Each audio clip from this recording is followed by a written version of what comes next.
Hello students, welcome to NCERT पाठशाला।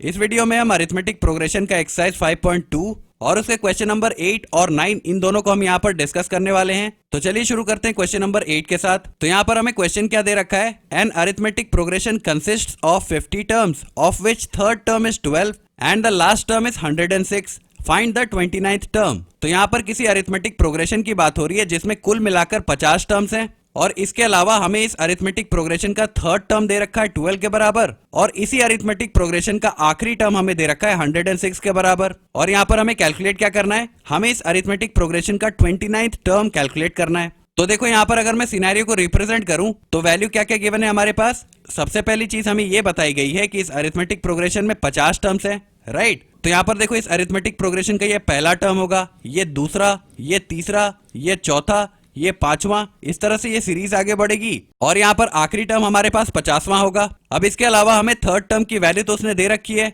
ये कितनी है 12 के बराबर। तो यहाँ पर थर्ड टर्म के जगह पर हम क्या लिख सकते हैं, यहाँ पर हम लिख सकते हैं 12, यही वैल्यू हमें गिवन है। और एक और बात इसने बताई है कि इस अरिथमेटिक प्रोग्रेशन का लास्ट टर्म हमारे पास है 106। अब मुझे एक बात बताइए, जिस अरिथमेटिक प्रोग्रेशन में कुल मिलाकर 50 टर्म्स हो तो उसका आखिरी टर्म कौन सा होगा, 50वां टर्म ही तो आखिरी टर्म होगा, राइट। तो बेसिकली यहाँ पर लास्ट टर्म कहने से मेरा मतलब क्या है, इसका मतलब है कि हम 50वें टर्म की बात कर रहे हैं और इसकी वैल्यू हमें 106 दे रखी है। तो यहाँ पर मैं 50th टर्म की जगह पर क्या लिख दूंगा, 106।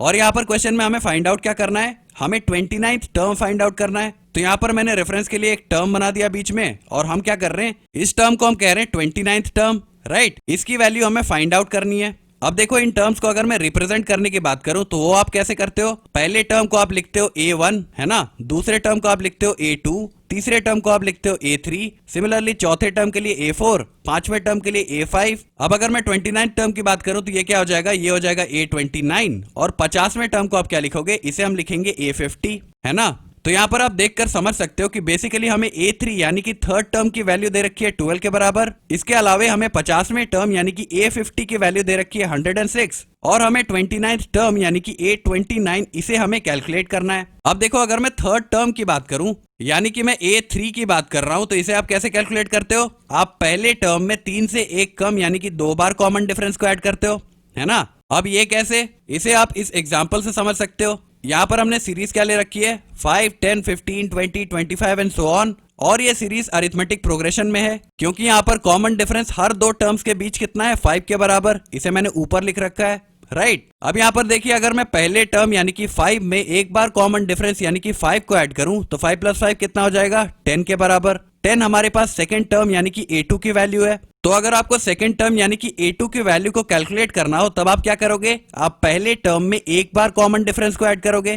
तो यहाँ पर मैंने लिख रखा है A2 यानी कि सेकंड टर्म, इसकी वैल्यू कहां से आई, हमने पहले टर्म में एक बार कॉमन डिफरेंस को ऐड किया। अब इसी तरह से अगर मैं पहले टर्म में 2 बार कॉमन डिफरेंस को ऐड करूं तो यहाँ पर वैल्यू क्या आ जाएगी, 5 + 5 इज 10 एंड 10 + 5 इज 15। 15 हमारे पास थर्ड टर्म यानी कि A3 की वैल्यू है। तो अगर आपको थर्ड टर्म यानी कि A3 की वैल्यू को कैलकुलेट करना हो तब आप क्या करोगे, आप पहले टर्म में 2 बार कॉमन डिफरेंस को ऐड करोगे। तो यहां मैंने लिख रखा है A3 यानी कि थर्ड टर्म, इसकी वैल्यू कहां से आई, हमने पहले टर्म में 2 बार कॉमन डिफरेंस को ऐड किया। सिमिलरली चौथे टर्म यानी कि A4 के लिए आप क्या करोगे, पहले टर्म में 4 से 1 कम यानी कि 3 बार कॉमन डिफरेंस को ऐड करोगे। और वहीं पर अगर मैं पांचवें टर्म यानी कि A5 की बात करूं तो इसके लिए आप क्या करोगे, पहले टर्म में 5 से 1 कम यानी कि 4 बार कॉमन डिफरेंस को ऐड करोगे। अब इसी तरह से अगर मैं आपसे 8वें टर्म यानी कि A8 की वैल्यू को कैलकुलेट करने के लिए कहूं तब आप क्या करोगे, आप पहले टर्म यानी कि A1 में 8 से 1 कम यानी कि 7 बार कॉमन डिफरेंस को ऐड करोगे। अगर मैं आपसे 21st टर्म यानी कि A21 को कैलकुलेट करने के लिए कहूं तब आप क्या करोगे, आप पहले टर्म यानी कि A1 में 21 से 1 कम यानी कि 20 टाइम्स कॉमन डिफरेंस को ऐड करोगे। तो यहाँ पर ये पैटर्न होपफुली आपको समझ आ रहा होगा। अब अगर मैं आपसे एक जनरल टर्म यानी कि A ऑफ n की बात करूं, इसे आप कैसे कैलकुलेट करोगे। अब यहाँ पर देखो इस पैटर्न के हिसाब से हम क्या लिख सकते हैं, सबसे पहले यहाँ पर हम लिखेंगे A1 यानी कि पहला टर्म और इसमें हम ऐड क्या करेंगे, यहाँ पर नीचे जो भी नंबर होता था उससे एक कम हम कॉमन डिफरेंस को ऐड करते थे, राइट। यहाँ पर फिलहाल नंबर कितना है हमारे पास, n, तो हमें n से एक कम कॉमन डिफरेंस को यहाँ पर ऐड करना पड़ेगा। n से एक कम कहने का मतलब क्या है, n-1, है ना। और इतनी बार हमें यहाँ पर कॉमन डिफरेंस को ऐड करना पड़ेगा। तो nth टर्म यानी कि A ऑफ n को अगर आपको कैलकुलेट करना हो तो उसका फॉर्मूला यहाँ पर क्या आ गया, A1 यानी कि first term plus n-1 into D, है ना। तो इस तरह से ये फॉर्मूला आया हुआ होता है। तो इसी वजह से यहाँ पर हमने थर्ड टर्म यानी कि a3 की वैल्यू को क्या लिख रखा है, a प्लस 2d, यानी कि हमने पहले टर्म में 2 बार कॉमन डिफरेंस को ऐड किया। यहाँ पर आप देख सकते हो a3 की वैल्यू क्या है, पहले टर्म में हमने 2 बार कॉमन डिफरेंस को ऐड किया था, राइट। अब इसी तरह से अगर मैं 50th टर्म यानी कि a50 की बात करूं तो इसके लिए आप क्या करोगे, आप पहले टर्म यानी कि a में 50 से एक कम यानी कि 49 टाइम्स कॉमन डिफरेंस को ऐड करोगे। तो देखो हमारे इस अरिथमेटिक प्रोग्रेशन में थर्ड टर्म यानी कि a3 की वैल्यू तो हमें पता है, ये कितनी है, 12 के बराबर। तो यहाँ पर थर्ड टर्म यानी कि a प्लस 2d ये किसके बराबर होगा, 12 के बराबर। और वहीं पर अगर मैं 50वें टर्म यानी कि a50 की बात करूं तो इसकी वैल्यू भी हमें दे रखी है, ये कितना है, 106। तो यहाँ पर 50वें टर्म यानी कि a प्लस 49d ये किसके बराबर होगा, ये बराबर होगा 106 के। और हमारे इस क्वेश्चन में हमें कैलकुलेट क्या करना है, हमें 29th टर्म यानी कि a29 इसे कैलकुलेट करना है। तो अगर मैं 29th टर्म यानी कि a29 की बात करूं तो इसे आप कैसे कैलकुलेट करोगे, आप पहले टर्म यानी कि a में 29 से एक कम यानी कि 28 टाइम्स कॉमन डिफरेंस को ऐड करोगे, है ना। इसकी वैल्यू हमें फाइंड आउट करनी है। अब देखो यहाँ पर दो इक्वेशंस बन रहे हैं, a plus 2d is equal to 12, ये हमारा पहला इक्वेशन है। और दूसरा इक्वेशन हमारे पास है a plus 49d is equal to 106, इसे मैं क्लियरली लिख देता हूँ। पहला इक्वेशन हमारे पास है a plus 2d is equal to 12 और दूसरा इक्वेशन हमारे पास है a plus 49d is equal to 106। इसे मैं लिख रहा हूं पहला इक्वेशन और इसे मैं लिख रहा हूं सेकंड इक्वेशन। अब अगर मैं पहले इक्वेशन से दूसरा इक्वेशन सब्ट्रैक्ट कर दूं तो यहाँ पर वैल्यू क्या आ जाएगी, जैसे ही आप सब्ट्रैक्शन करते हो तो नीचे के सारे साइंस को आपको रिवर्स करना पड़ता है ना। तो यहाँ पर a के सामने कोई साइन नहीं है, इसका मतलब a पॉजिटिव है, तो यहाँ पर साइन रिवर्स होकर के नेगेटिव हो जाएगा। इसके बाद 49d के सामने पॉजिटिव साइन है, तो ये साइन चेंज हो जाएगा किसमें, नेगेटिव में। और अगर हम 106 की बात करें तो इसके सामने कोई साइन नहीं है, इसका मतलब ये पॉजिटिव है, तो यहाँ पर साइन क्या आ जाएगा, यहाँ पर साइन आ जाएगा नेगेटिव, है ना। अब देखो यहाँ पर plus a minus a present है, ये दोनों वैल्यूज कैंसिल हो जाएंगी। इसके बाद के टर्म की अगर हम बात करें तो यहाँ पर हमें 2d से 49d सब्ट्रैक्ट करना है, राइट। तो यहाँ पर मैं लिख देता हूँ, हमें 2d से सब्ट्रैक्ट क्या करना है, 49d। इसकी वैल्यू कितनी आ जाएगी, इसकी वैल्यू आ जाएगी माइनस 47d के बराबर।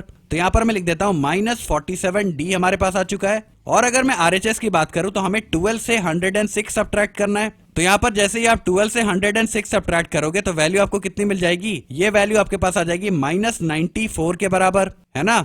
अब देखो अगर मैं माइनस 47 से LHS और RHS दोनों पर डिवाइड कर दूं तो LHS पर माइनस 47 न्यूमरेटर और डिनोमिनेटर से कैंसिल हो जाएगा। और RHS की अगर हम बात करें तो सबसे पहले माइनस और माइनस कैंसिल हो जाएंगे और 47 टू टाइम्स कैंसिल कर देगा 94 को। तो d की फाइनल वैल्यू हमारे पास कितनी आ गई, 2 के बराबर। अब ये जो वैल्यू हमारे पास आई है कॉमन डिफरेंस यानी कि d की, इसे अगर हम किसी इक्वेशन में पुट कर दें तो हमारे पास a की वैल्यू आ जाएगी, है ना। तो हम क्या करते हैं, पहले इक्वेशन में d की इस वैल्यू को पुट करते हैं। पहला इक्वेशन क्या है हमारे पास, a plus 2d is equal to 12। यहाँ पर d के जगह पर हमें 2 पुट करना है, तो यहाँ पर वैल्यू क्या आ जाएगी, a प्लस 2 इंटू d के जगह पर आप क्या लिखोगे, 2, दिस इज इक्वल टू 12। तो यहाँ पर वैल्यू आ जाएगी a प्लस 2 इंटू 2 कितना होता है, 4, दिस इज इक्वल टू 12। अब अगर मैं प्लस 4 को RHS पर सेंड कर दूं तो यहाँ पर वैल्यू क्या आ जाएगी, a इज इक्वल टू 12 और प्लस 4 जब RHS पर आ जाएगा तो ये हो जाएगा माइनस 4। और इस तरह से हमारे पास a यानी कि पहले टर्म की वैल्यू कितनी आ गई, 12 माइनस 4 कितना होता है, 8 के बराबर। तो अब देखो हमें पहले टर्म यानी कि a की वैल्यू पता चल गई और हमें कॉमन डिफरेंस यानी कि d की वैल्यू भी पता चल गई। अब इन दोनों की मदद से हम किसी भी टर्म को कैलकुलेट कर सकते हैं, है ना। तो देखो यहाँ पर मैंने लिख दिया a की वैल्यू हमारे पास कितनी आई थी, 8 के बराबर, और कॉमन डिफरेंस यानी कि d हमारे पास आया था 2 के बराबर। अब हमें कैलकुलेट क्या करना था, हमें 29th टर्म यानी कि a29 की वैल्यू को कैलकुलेट करना था। और a29 की वैल्यू को हम कैसे कैलकुलेट करेंगे, हम पहले टर्म में 29 से एक कम यानी कि 28 टाइम्स कॉमन डिफरेंस को ऐड करेंगे, है ना। तो यहाँ पर मैं लिख देता हूँ a29 यानी कि 29th टर्म। इसके लिए आप क्या करते हो, पहले टर्म a में आप 28 टाइम्स कॉमन डिफरेंस को ऐड करते हो। अब देखो a की वैल्यू हमारे पास कितनी आई, 8 के बराबर, और यहाँ हमें क्या करना है, 28 टाइम्स कॉमन डिफरेंस को मल्टीप्लाई करना है। तो कॉमन डिफरेंस की वैल्यू कितनी है, 2 के बराबर। तो यहाँ पर वैल्यू क्या आ जाएगी, सबसे पहले हमारे पास है 8 प्लस 28 इंटू 2 कितना हो जाएगा, ये हो जाएगा 56 के बराबर। तो यहाँ पर मैं लिख देता हूँ 56, और 8 प्लस 56 कितना हो जाएगा, 64 के बराबर। तो यहाँ पर मैं लिख देता हूँ 64। और ये वैल्यू किसकी आई है, ये वैल्यू आई है a29 यानी कि 29th टर्म की, है ना। तो यहाँ पर 29th टर्म के जगह पर हम क्या लिख देंगे, इसकी वैल्यू यानी कि 64, है ना। तो क्वेश्चन नंबर 8 का आंसर क्या हो जाएगा, 64। होपफुली आपको समझ आ गया होगा। अब आइए हम बात करते हैं क्वेश्चन नंबर 9 की। ओके, तो ये रहा क्वेश्चन नंबर 9 हमारे पास। यहाँ पर हमें क्या गिवन है, if the third and the 9th term of an arithmetic progression are 4 and -8 respectively, which term of this arithmetic progression is 0। तो हमें यहाँ पर किसी अरिथमेटिक प्रोग्रेशन का थर्ड टर्म 4 के बराबर दे रखा है और नाइन्थ टर्म हमें -8 के बराबर दे रखा है, और हमसे यहाँ पर यह पूछा गया है कि इस अरिथमेटिक प्रोग्रेशन में 0 कौन सा टर्म होगा, राइट। तो सबसे पहले जो वैल्यूज हमें गिवन है हम उन्हें लिख लेते हैं। सबसे पहली चीज हमें क्या दे रखी है, हमें थर्ड टर्म यानी कि A3 की वैल्यू दे रखी है और ये कितनी है 4 के बराबर। इसके अलावा हमें नाइन्थ टर्म यानी कि A9 की वैल्यू दे रखी है और ये कितनी है -8 के बराबर। अब देखो थर्ड टर्म यानी कि A3, इसे आप कैलकुलेट कैसे करते हो, आप पहले टर्म यानी कि A में 3 से 1 कम यानी कि 2 बार कॉमन डिफरेंस को ऐड करते हो। और वहीं पर अगर मैं A9 यानी कि नाइन्थ टर्म की बात करूं तो इसके लिए आप क्या लिखोगे, आप पहले टर्म यानी कि A में 9 से 1 कम यानी कि 8 बार कॉमन डिफरेंस को ऐड करोगे। हमें तीसरे टर्म यानी कि A3 की वैल्यू कितनी दे रखी है 4 के बराबर, तो यहाँ पर A + 2D किसके बराबर हो जाएगा 4 के। और हमें नाइन्थ टर्म यानी कि A9 की वैल्यू किसके बराबर दे रखी है, ये है हमारे पास -8, तो यहाँ पर A + 8D ये किसके बराबर हो जाएगा, ये बराबर हो जाएगा -8 के। तो यहाँ पर फिर से हमारे पास दो इक्वेशंस बन गए। मैं क्या करता हूँ, ऊपर वाले को मैं इक्वेशन 1 कह रहा हूँ और नीचे वाले को मैं कह रहा हूँ इक्वेशन नंबर 2। तो यहाँ पर अगर मैं पहले इक्वेशन से दूसरे इक्वेशन को सब्ट्रैक्ट कर दूं तो यहाँ पर वैल्यू क्या आ जाएगी, यहाँ पर सब्ट्रैक्शन जैसे ही आप करोगे तो नीचे के सारे साइंस को आपको रिवर्स करना पड़ेगा, है ना। A के सामने कौन सा साइन आ जाएगा, माइनस का, 8D के सामने माइनस का, और क्योंकि 8 के सामने पहले से ही नेगेटिव का साइन है तो यहाँ पर पॉजिटिव साइन में कन्वर्ट हो जाएगा ये, है ना। अब देखो यहाँ पर +A यहाँ पर -A प्रेजेंट है, ये दोनों वैल्यूज कैंसिल हो जाएंगी। इसके बाद हमें 2D से 8D सब्ट्रैक्ट करना है, तो 2D - 8D ये किसके बराबर आ जाएगा, ये बराबर आ जाएगा -6D के। तो यहाँ पर मैं लिख देता हूँ -6D, ये वैल्यू हो गई लेफ्ट हैंड साइड की। और अगर हम RHS की बात करें तो हमें 4 और 8 इन दोनों को ऐड करना है, 8 + 4 कितना हो जाएगा 12 के बराबर, तो यहाँ पर मैं लिख देता हूँ 12।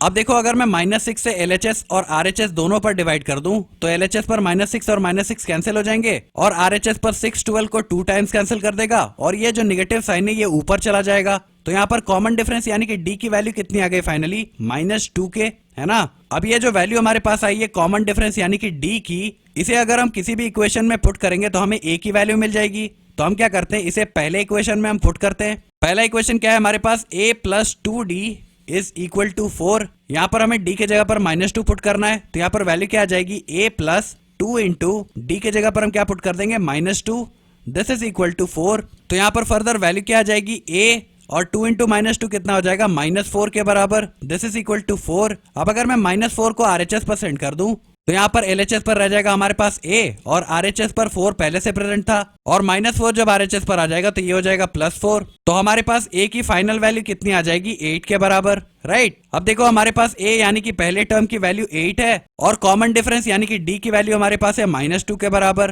तो यहाँ पर मैंने लिख दिया A की वैल्यू 8 और D की वैल्यू -2। अब देखो क्वेश्चन में हमें फाइंड आउट क्या करना है, हमें यहाँ पर यह बताना है कि इस अरिथमेटिक प्रोग्रेशन का कौन सा टर्म 0 के बराबर होगा, राइट। तो यहाँ पर फिर से मैं क्या करता हूँ, इस सिचुएशन को रिप्रेजेंट करता हूँ। तो देखो अभी तक हमें क्या क्या चीजें पता चल चुकी हैं। हमें इस अरिथमेटिक प्रोग्रेशन का पहला टर्म पता है, ये कितना है 8 के बराबर। तो यहाँ पर पहले टर्म यानी कि A1 में मैं लिख देता हूँ 8। इसके अलावा हमें थर्ड टर्म यानी कि A3 की वैल्यू पता है, ये कितनी है 4 के बराबर। तो यहाँ पर तीसरे बॉक्स में मैं लिख देता हूँ 4। इसके अलावा हमें नाइन्थ टर्म यानी कि A9 की वैल्यू भी पता है, ये कितनी है -8 के बराबर। तो यहाँ पर नाइन्थ टर्म की जगह पर मैं लिख देता हूँ -8। और फाइनली क्वेश्चन में हमें यह दे रखा है कि इस अरिथमेटिक प्रोग्रेशन में आगे बढ़ने पर कोई एक टर्म 0 के बराबर होगा, है ना। और हमें क्या करना है, उस टर्म की वैल्यू बतानी है, किस टर्म की, जिस टर्म की वैल्यू 0 के बराबर हो इस अरिथमेटिक प्रोग्रेशन में आगे बढ़ने पर। तो यहाँ पर मैं क्या करता हूँ, सबसे पहले 0 पुट कर देता हूँ, ये हमारे पास nth टर्म है, यानी कि इस अरिथमेटिक प्रोग्रेशन में जब आप आगे बढ़ोगे तो कोई एक पोजीशन यहाँ पर होगा n, जिसकी वैल्यू यानी कि a ऑफ n हमारे पास 0 के बराबर गिवन है, और हमें ये बताना है कि ये पोजीशन या फिर ये नंबर ऑफ टर्म n कौन सा है, राइट। तो यहाँ पर बेसिकली हमें n की वैल्यू को कैलकुलेट करना है। तो देखो यहाँ पर a ऑफ n की वैल्यू हमारे पास कितनी है, ये हमारे पास है 0 के बराबर। कहने का मतलब क्या है, इस पोजीशन n की वैल्यू अरिथमेटिक प्रोग्रेशन में जो है वही तो a ऑफ n होता है, और इसकी वैल्यू 0 के बराबर गिवन है, राइट। अब देखो a ऑफ n को आप कैलकुलेट कैसे करते हो, यहाँ पर मैंने आपको बताया था a ऑफ n के लिए आप क्या करते हो, a + n-1 इंटू डी करते हो, राइट। ये फॉर्मूला होपफुली आपको याद हो गया होगा अभी तक। तो यहाँ पर हम a ऑफ n के जगह पर क्या लिखेंगे, a + n-1 इंटू डी। अब देखो हमें वैल्यूज कौन कौन सी पता है। सबसे पहले हमें a ऑफ n की वैल्यू पता है, ये किसके बराबर है 0। तो यहाँ पर a ऑफ n की जगह पर मैं क्या लिख सकता हूँ, यहाँ पर मैं लिख सकता हूँ 0।